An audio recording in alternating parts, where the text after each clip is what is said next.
The dusty highway stretching across Marlow, Texas, shimmered in the relentless heat of midsummer. Officer Blake Harris sat in his patrol car, parked in the shadows of a billboard advertising a local steakhouse. His dashboard thermometer blinked 108 degrees Fahrenheit, and sweat trickled down his back despite the car's air conditioning. Blake was restless. For years, he had served as Marlow's moral compass, a small-town cop with dreams of making an impact. But dreams die hard in a town where excitement meant a wayward cow blocking traffic or a neighborly squabble over property lines.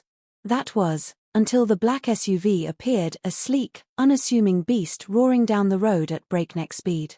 Blake's radar gun flashed 93 miles per hour in a 55 zone. His instincts kicked in. He turned on his sirens and gave chase, adrenaline sharpening his focus. As the car slowed and pulled over, he noticed something off. This wasn't just another reckless driver. The vehicle had tinted windows so dark it was impossible to see inside. Blake approached cautiously, his hand brushing his holster. He knocked on the window, and it slid down smoothly. Behind the wheel was a man who seemed carved from granite, sharp features, silver-streaked hair, and eyes that seemed to pierce straight through him. He exuded authority, the kind that couldn't be taught. "License and registration," Blake said, masking his unease. The man handed over the documents without hesitation. Blake's eyes flicked to the name on the license, Michael Thompson.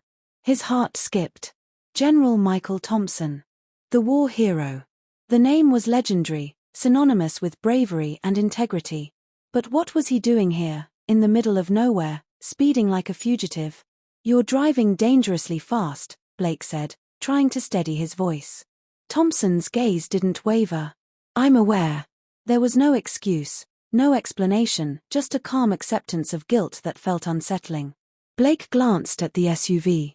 Something about it screamed secrecy. "Step out of the vehicle," Blake ordered. Thompson's lips pressed into a thin line, but he complied. As he stepped out, Blake caught a glimpse of a briefcase on the passenger seat, partially obscured by a jacket. "What's in the briefcase?" Blake asked, his tone sharper than he intended. "That's classified," Thompson said, his voice calm but firm. Blake's pulse quickened. Classified? Marlow didn't deal with classified anything. His training told him to de-escalate, but his curiosity urged him forward. "You'll need to open it," Blake said. Thompson's eyes narrowed. "You're overstepping." The standoff was interrupted by the arrival of another patrol car. Lieutenant Ben Rodriguez stepped out, his presence as commanding as ever. "Blake, what's going on?" Blake explained the situation, but Rodriguez's demeanor shifted as he recognized Thompson. "General Thompson," Rodriguez said, his tone deferential. Thompson gave a curt nod. "Lieutenant." Rodriguez turned to Blake. "Let him go." "What?" "He's hiding something," Blake protested. "This isn't your call," Rodriguez snapped. Reluctantly, Blake stepped back as Thompson retrieved his briefcase, got into his SUV, and drove off. The encounter would have been just another odd day if not for the video. A trucker passing by had recorded the tense exchange and posted it online. Within hours, it went viral. Opinions divided sharply. Some praised Blake for his diligence, while others condemned him for disrespecting a war hero. The national media descended on Marlow, twisting the story into a spectacle. Blake found himself under scrutiny, his every decision questioned. The department placed him. 11:23 a.m., the 1st of August, 2025, unknown, on administrative leave pending an internal investigation. He became the face of controversy, the focus of heated debates on accountability and overreach. Blake spent his days holed up in his small, tidy house, watching as his life unraveled on television. Protesters gathered outside the police station, some demanding his reinstatement, others calling for his resignation. His name was everywhere. But in the eye of the storm, one detail gnawed at him. What was in that briefcase? Unable to stay idle, Blake started digging. He scoured news archives, military records, and any public information about General Thompson. What he found painted a picture of a decorated officer, a man who had served in multiple high-stakes missions and risen to the highest echelons of the military. But in recent years, Thompson had faded from the spotlight, his activities cloaked in mystery. Blake's curiosity turned into obsession. He visited the spot where he had stopped Thompson, searching for anything he might have missed. As he paced along the highway, his boot kicked something small and metallic. It was a thumb drive, scuffed and partially buried in the dirt. Heart pounding, Blake pocketed the drive and headed home. At his desk, Blake plugged the thumb drive into his laptop. Files loaded onto the screened documents, maps, and cryptic messages. Among them were references to Project Sentinel and coordinates that pointed to a location deep in the Texas desert. Blake couldn't make sense of it all, but one thing was clear: whatever Thompson was involved in, it was bigger than a simple traffic stop. Before he could process further, his phone rang. It was Rodriguez. "Blake, I don't know what you're doing, but you need to stop," Rodriguez said, his voice low and tense. "What are you talking about?" Blake asked, feigning ignorance. "There are people watching this situation closely. Dangerous people. Let it go." The line went dead. Blake sat in silence, the weight of Rodriguez's warning sinking in. But he couldn't let it go, not now. Blake decided to investigate the coordinates from the thumb drive. Armed with a flashlight, a backpack, and his service weapon, he set out late at night, driving far beyond Marlowe's borders into the barren expanse of West Texas. The coordinates led him to a remote, fenced-off facility. It was eerily silent, illuminated only by the faint glow of a few security lights. The gate was locked, but Blake climbed over, driven by a mix of fear and determination. Inside, he found an abandoned warehouse. The air was heavy with the smell of dust and machinery. In the center of the room stood a single table with a laptop and a stack of documents. As Blake sifted through the papers, his blood ran cold. The documents detailed covert military operations involving surveillance, experimental weaponry, and a list of names, many of whom were marked as eliminated. The sound of tires crunching gravel snapped him out of his trance. Blake hid in the shadows as a black SUV pulled up outside. General Thompson stepped out, followed by two men in suits, their movements precise and calculated. "Are we secure?" one of the men asked. Blake's heart hammered in his chest as he crouched behind the steel beams, his breath shallow. He had stumbled into something far darker than he could have imagined. General Thompson's casual demeanor couldn't mask the tension hanging in the air. The men around him spoke in low murmurs, too focused on their plans to notice him.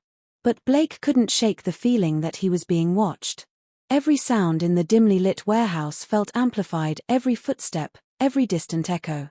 The plans they were discussing, it was all too much. As one of the men moved toward the heavy equipment, Blake tried to steady his nerves, inching forward to get a better view. But his foot knocked something, sharp metal scraping against the concrete floor. Clang! The wrench fell to the ground with a deafening crash, its sound cutting through the air like a gunshot. "Who's there?" a voice barked, low and dangerous. Blake froze, his entire body going rigid. The clatter of footsteps grew louder, and then, the unmistakable click of a weapon being drawn. Blake's mind raced. He couldn't stay hidden much longer. Without thinking, he bolted, sprinting through the maze of towering machines and crates, the sound of heavy boots pounding behind him. His heart pounded against his ribcage as the echo of shouts and gunfire filled the cavernous space. The bullets whizzed past him, narrowly missing, but they made no attempt to slow him down. He weaved through the machinery, his body crashing against cold metal, his vision swimming with adrenaline. He was so close to the exit, but they were closing in. He could hear them shouting orders, the crack of guns slicing through the night. With one final burst of energy, he hurtled through the open door, the desert air hitting him like a slap. The gravel crunched beneath his boots as he sprinted, the sound of gunfire trailing off in the distance. He didn't stop to look back. His breath was ragged, his legs burning from the effort, but there was no time to slow down. Back in Marlowe, Blake's mind still raced. He could no longer carry the burden of what he had witnessed, not alone. He needed someone with the courage to bring the truth into the light. Sarah Collins, a name that had echoed in whispers in the underground circles of investigative journalism, was his last hope. Known for taking down corrupt officials with her sharp instincts and relentless pursuit of the truth, she was the only one who could help. Blake reached out to her, knowing the risks involved, knowing that once the truth was out, there would be no turning back. The files from the thumb drive were damning.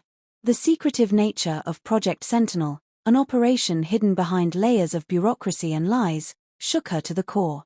The operation had started under the guise of national security, an attempt to combat rising threats, but as Blake had uncovered, it targeted civilians, tracking and eliminating those deemed as threats by an invisible hand. As Sarah dug deeper, the scope of the operation grew clearer, and the face of General Thompson, once a national hero, emerged as one of its central figures. Blake had never imagined that the man he once respected could be so deeply involved in such a monstrous scheme. The fallout was swift. The nation was rocked to its core as Sarah's investigative report broke open Project Sentinel, leading to congressional hearings, public outrage, and arrests. But as the storm of truth raged on, Thompson vanished. No one knew where he had gone, but Blake knew one thing: the man hadn't disappeared by accident. Years passed. Blake had left his past behind, retreating into the quiet isolation of a small cabin far from Marlow. The days bled together, each one feeling the same, and yet, a knock at the door startled him from his reverie. It was unexpected, too quiet in the wilderness for visitors. The envelope was unmarked, the paper smooth and cold in his hand. His fingers trembled as he opened it, the weight of the moment pressing down on him. Inside was a photograph, grainy but unmistakable, General Thompson, his face mostly obscured by a wide-brimmed hat. He stood in a crowd, just another face lost in the anonymity of the masses. Blake flipped the photo over, his breath catching in his throat. 3 words were scrawled in jagged handwriting. "Keep watching, Harris." He stared at the words, the weight of them sinking in. The truth, it seemed, was never as simple as it appeared. And this story, this dark, dangerous web, was far from over. Blake set the photo down slowly, his gaze lifting to the horizon. The sun was setting, casting an orange glow across the barren desert. His past had come back to haunt him, but he wasn't sure if it was the past he had to fear or something far more dangerous waiting for him in the future.